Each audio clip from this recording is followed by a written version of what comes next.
Bismillahirrahmanirrahim. Assalamualaikum warahmatullahi wabarakatuh. Sebelumnya, Ibu dan teman-teman semua, perkenalkan nama saya Nurmaya. Saya dari Pendidikan Kimia 2017. Di mana di sini saya akan mempresentasikan proposal penelitian yang setelah saya buat. Nah, sebelumnya saya berterima kasih kepada Ibu dosen pembimbing saya, yaitu Ibu Irima Desi dan Ibu Fauzana Ghazali, di mana telah membantu saya dalam proses pembuatan proposal penelitian yang telah saya buat. Nah, jenis penelitian yang saya ambil di sini adalah penelitian pengembangan, di mana judul yang saya buat di sini adalah pengembangan penuntun praktikum kimia materi asam basa berbasis green chemistry untuk kelas 11 SMA MA.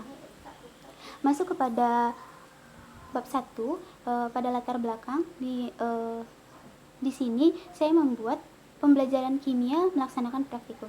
Nah, maksudnya pembelajaran kimia ini merupakan salah satu pembelajaran yang melaksanakan praktikum di dalamnya, di mana praktikum itu merupakan suatu penyajian pembelajaran melalui percobaan yang dilakukan oleh peserta didik, di mana peserta didik membuktikan sendiri materi-materi yang telah ia pelajari dalam percobaan yang telah ia lakukan. Nah, dalam pelaksanaan praktikum sendiri membutuhkan peran guru yang sangat besar untuk menyelesaikan praktikum tersebut, karena di dalam praktikum membutuhkan alat dan bahan yang aman, serta membutuhkan peran guru untuk menaati peraturan-peraturan dalam praktikum. Nah, alat dan bahan yang aman di sini tercantum oleh penuntun praktikum yang mempermudah praktikum pada setiap kegiatannya. Nah, penuntun praktikum yang aman ini dia merupakan penuntun praktikum yang merupakan berbasis green chemistry.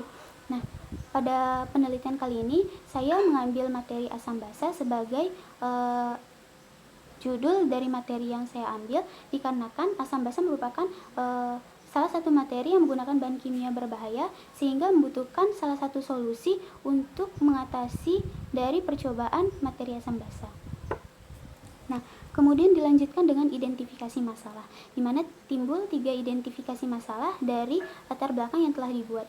Nah, yang pertama ada praktikum kimia di sekolah masih jarang dilakukan karena keterbatasan fasilitas laboratorium yang bersifat kurang aman.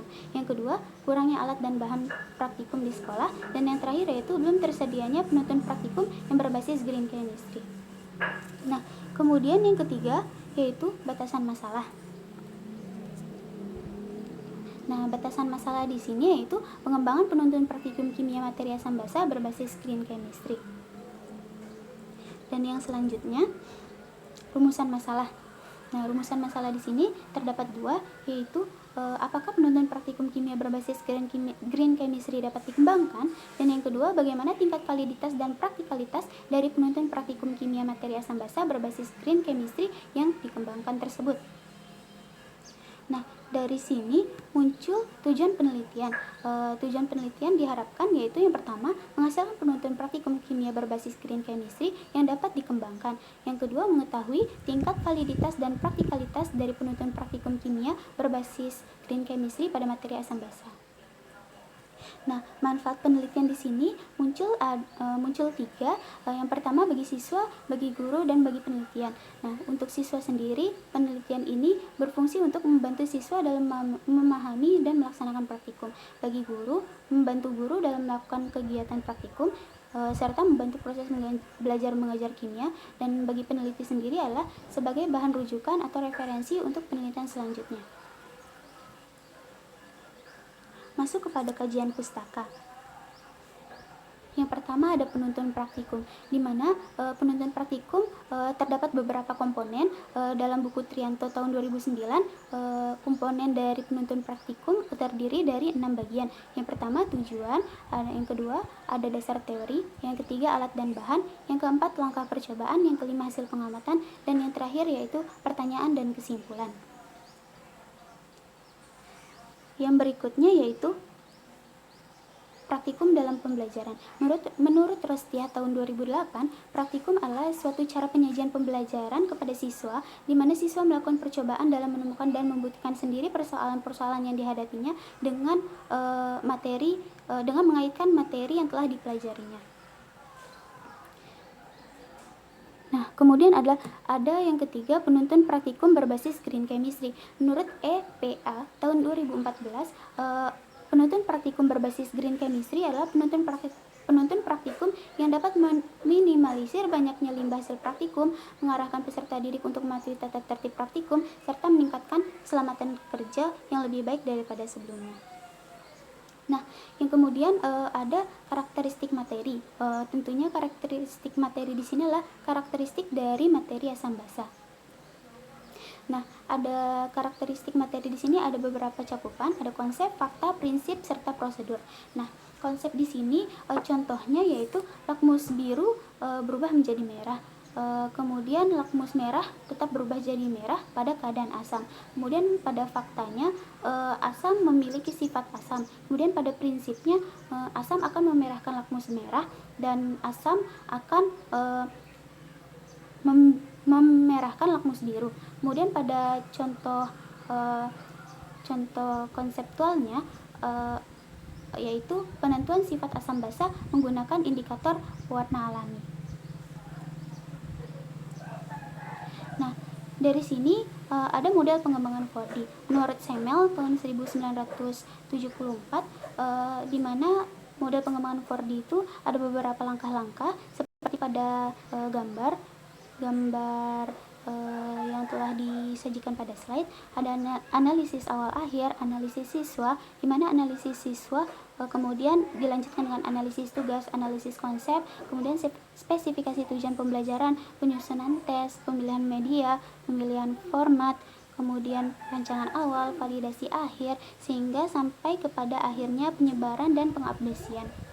Dan dapat disimpulkan di sini ada beberapa langkah dalam model pengembangan 4D. Yang pertama ada penyebaran, yang kedua ada pengembangan, yang ketiga ada perancangan, dan yang terakhir adalah pendefinisian. Nah, dilanjutkan dengan kualitas hasil pengembangan, di mana kualitas hasil pengembangan itu dapat dibuktikan dengan dua uji. Yang pertama ada uji validitas dan yang kedua ada uji praktikalitas. Di mana uji validitas menurut Rahayu dan Vestia tahun 2018 merupakan keadaan di mana suatu instrumen dapat mengukur suatu keadaan yang harus diukur secara tepat. Sedangkan untuk uji praktikalitasnya merupakan penilaian terhadap keterpakaian dari suatu bahan ajar yang dikemukakan dalam buku Nieven tahun 1999. Nah, dari penelitian yang saya ambil ini, penelitian yang relevan terkait dengan penelitian yang saya ambil ada dua. Yang pertama ada oleh Hafiza Aswir tahun 2014 yang meneliti tentang pengembangan penuntun praktikum kimia sederhana materi sifat koligatif larutan untuk semester ganjil kelas 12 IPA pada peserta didik SMA atau MA. Kemudian pada Umi Aziza tahun 2017 yang meneliti tentang pengembangan buku petunjuk praktikum bernuansa green chemistry pada materi asam basa larutan penyangga hidrolisis garam pada kelas 11 IPA di SMA Institut Indonesia Semarang. Nah, kemudian muncul kerangka berpikir di penelitian ini, di mana terdapat dua permasalahan di sini. Permasalahan yang pertama, belum ada penuntun praktikum yang aman, dan permasalahan yang kedua muncul tidak mendapatkan buku penuntun praktikum yang menggunakan alat dan bahan yang aman. Nah, solusi dari permasalahan pertama yaitu diadakannya buku penuntun praktikum. Nah, untuk solusi permasalahan yang kedua, diadakannya buku penuntun praktikum dengan prinsip kerja green chemistry. Nah, saat kedua permasalahan ini dipadu-padankan, maka akan muncul solusi dari dua permasalahan. Satu solusinya yaitu buku penuntun praktikum berbasis green chemistry. Nah, dengan adanya buku penuntun praktikum berbasis green chemistry akan membantu permasalahan-permasalahan yang telah timbul tersebut. Nah, untuk selanjutnya adalah metodologi penelitian. Nah, yang pertama di sini adalah jenis penelitian, di mana jenis penelitian yang digunakan di sini adalah penelitian pengembangan atau yang dikenal dengan penelitian R&D atau Research and Development. Jenis penelitian R&D ini dijabarkan oleh Sugiono pada tahun 2012 dalam bukunya.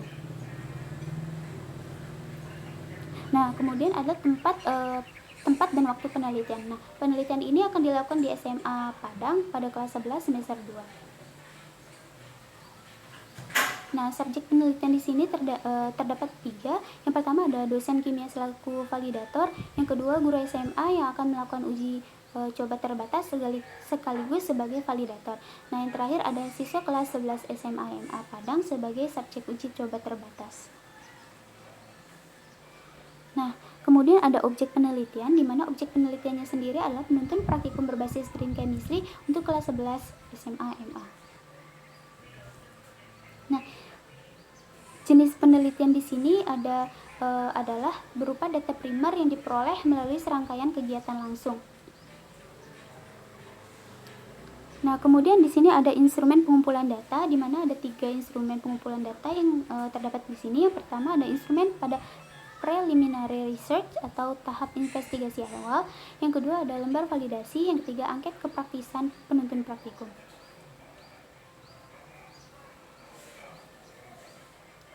Nah, kemudian di sini muncul prosedur penelitian, di mana prosedur penelitian ini terbagi menjadi 4. Yang pertama ada define, yang kedua ada design, yang ketiga ada develop, yang terakhir ada disseminate. Nah, define ini merupakan pendefinisian, yang design merupakan suatu perancangan, kalau develop merupakan pengembangan, dan disseminate merupakan penyebaran. Itulah penampilan dari proposal metodologi penelitian yang telah saya buat. Terima kasih atas perhatian dari kawan-kawan dan ibu. Saya akhiri sampai di sini. Wabillahi taufiq wal hidayah. Wassalamualaikum warahmatullahi wabarakatuh.